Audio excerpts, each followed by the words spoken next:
Hey, everybody. Welcome to JD Power's Technology Support Podcast. I'm Michael Vermillion with JD Power, and with me today are Mark Miller, Greg Dickerson, and Mike Noeth. Mark, Greg, Mike, welcome. Thanks, Mike. Thanks for having us. Great to be here.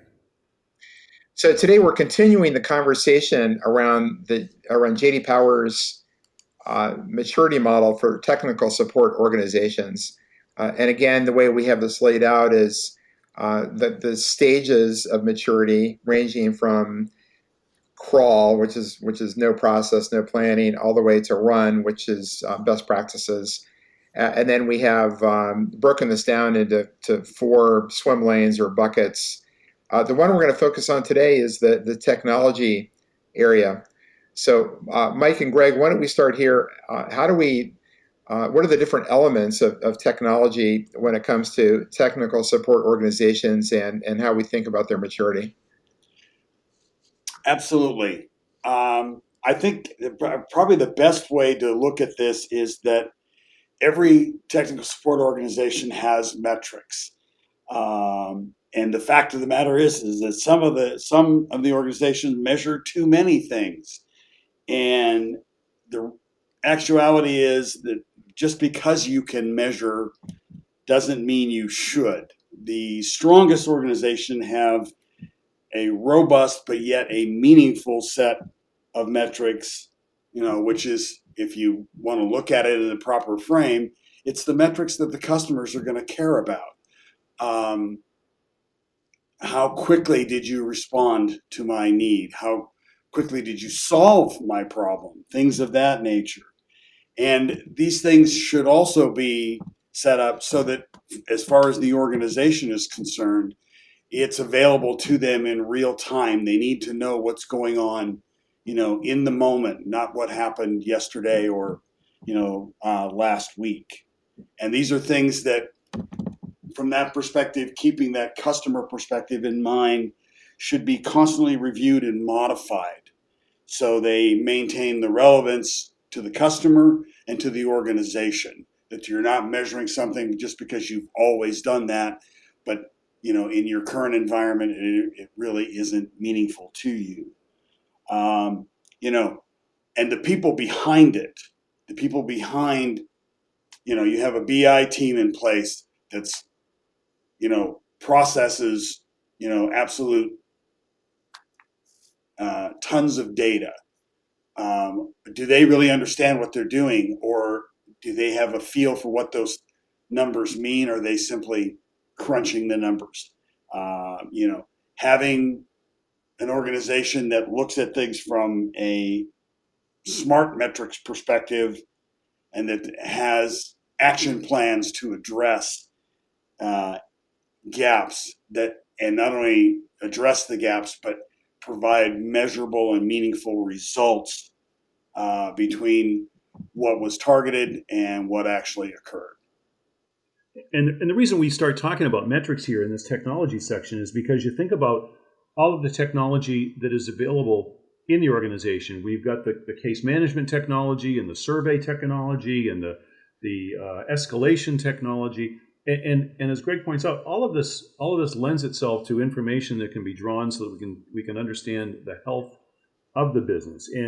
And one of the things that we like to see is when we get into our evaluations, we'll ask a client, show me your case management system and what information can you derive from it in terms of escalation times, length of calls, how processes were implemented during that.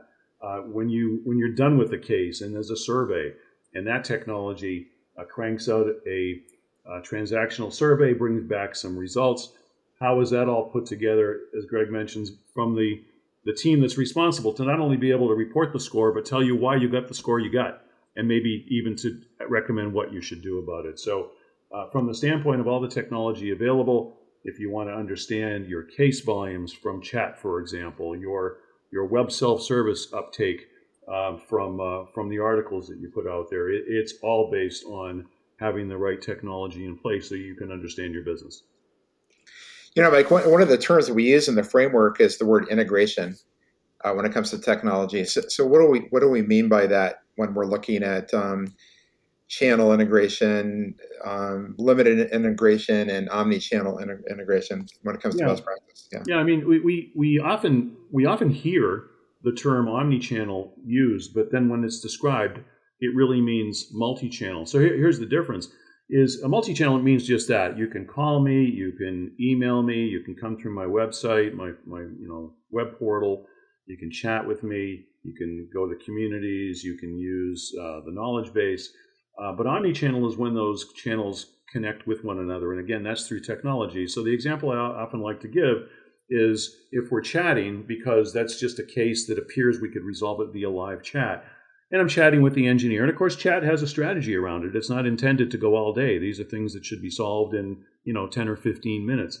If it becomes apparent that this issue is just too complex for that, and we need to bring it into the broader case management system and maybe even to another engineer because that's the way the organization is structured, that whole chat transcript should be preserved so we don't have to go back and start at the beginning, which we know as customers is very frustrating. So that's just one example where the technology being implemented or integrated rather would be an example of omnichannel. So Mark Miller, we're talking about technology and that aspect of the framework, and that led immediately to a conversation about metrics and action plans and case management and omnichannel. Is that a surprise? Yeah, it's the notion of technology. I mean, the difference is the notion of technology for technology's sake versus technology being purposeful, and that's where those KPIs come in. That's where applying technology for a great customer experience vis-a-vis omni-channel is key. We've got other categories here around basic case management that by definition requires a lot of tech. You've got the people part of it, and it's the application of tech. And so in our framework here, that's where we're focusing in on, right? Regardless of where it's used on, people, process, or technology. Technology is a integral part of all of those individual elements. So, in a sense, it's not a surprise that you would start with KPIs because the best companies are intentionally looking for technology to solve a problem and to meet a need or bridge a gap. And that's the notion that we're trying to get across here. Yeah, so it's really not necessarily about the technology; it's about how the technology is being used, right? Yeah, exactly. So one of the elements of the technology bucket in our framework is around workforce management. So Mike and Greg, where do we see workforce management today with most companies, and what does best practices look like for workforce management? Yeah, I mean, one of the big challenges, it's kind of a simple question, but not an easy answer, is how do you know how many people you need to do this work, and this work being technical support? And so you peel into that a little bit more, and it's like, how many people do you need by skill level, by product level knowledge, per shift, in what location, what time zone? You really get into some complexities here. And at the same time, and this was very prevalent through the COVID couple of years, we saw a lot of employee burnout because even though employees were working from home, they were really working from home and consequently didn't have the time or the opportunity to do other things which are also part of their job, like take training, work on their case backlog, things that are also go into the how many people do you need question. So the companies that do it best have a pretty slick system whereby all these things that go into the formula are then connected to their learning management system via a skills matrix. So you can then answer the question, or at least present to the customer the commitment that I'm going to make sure the right person with the right skills is available at the right time. And those that are on the other side of that equation are still trying to figure out why they have long hold times, why they have dissatisfied customers who aren't getting what they need when they need it.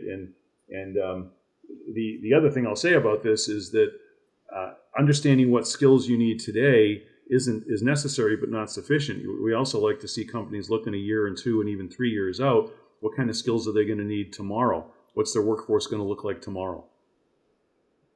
Hey, Mike, that's an interesting point that you made in terms of skills and skill set and where it's going to be tomorrow. And wouldn't you say that that knowledge, which is enabled by good tech, then allows you to make better outsourcing strategy decisions, right? Like how we talked about in our last podcast around why is it that you're doing it?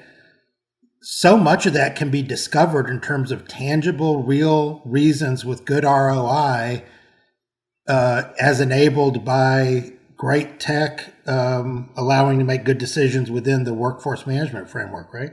Yeah, for sure, Mark. And I would say a little bit more on that, one of the things that's predicated on is a really good, and this is more than technology now, it's a really good partnership between the tech support organization and product management and development. To be looked at, we're on the same team. The more I understand about where your business is going, your roadmaps and so forth, the better I can plan for the future. And as you point out, if I'm going to make a decision that I'm going to transition the support of my more mature products to an outsourcer, because that makes sense, so that I can free up capacity of my direct workforce to take on new products. Yeah, the better information I have and the stronger my partnership with the product division, the better.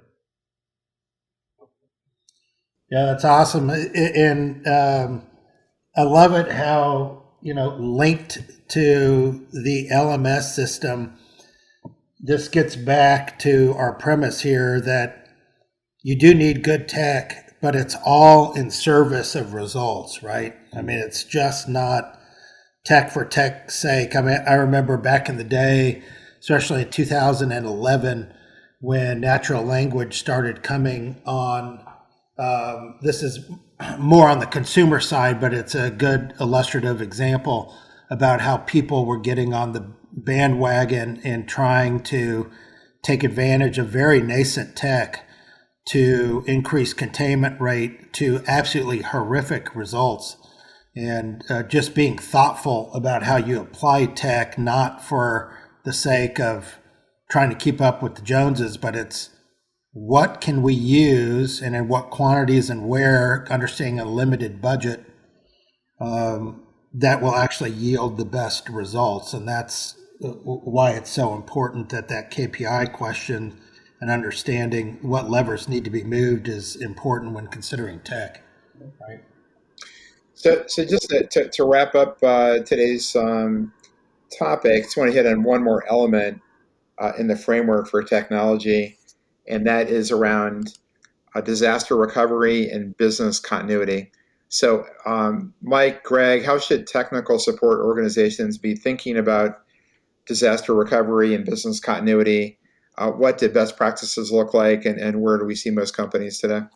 Yeah, I mean, everybody's got a disaster recovery plan, and what we look for are real specifics around.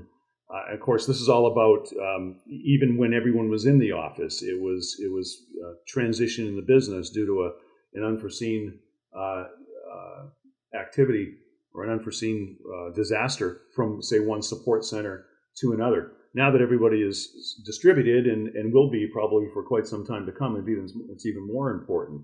So we need to see what's the failover plan. What if this site literally is flooded? What if a country has a huge outage of their power? What are you going to do then to continue to support your customers and to ensure that it, as we talked about earlier, it's not just some document that gets created and forgotten. To ensure that it's actually lived by, we like to see both planned and unplanned tests, like surprises. Like we used to be in school. We had a fire drill. That was a surprise. That ensures that the plan that's in place works, and we like to see things along those lines as well. And it's vitally important that this disaster recovery plan includes your partners, your technology partners, as we just talked about, so that if there's an issue between my technology and yours, that we've got a plan to address that as well. You're absolutely right, Mike.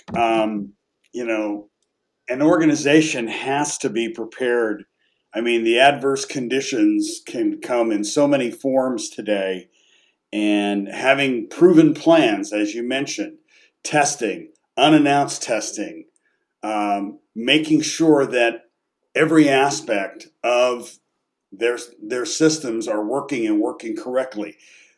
With the scattered workforce, making sure that connectivity is at the top is absolutely paramount.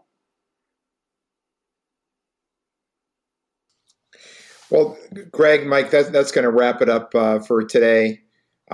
Thanks for joining us. Mark Miller, thanks for joining us as well. Yeah, thank you. My pleasure. Thank you, Mike. And we also want to thank you, our listeners, for joining, and we'll see you next time.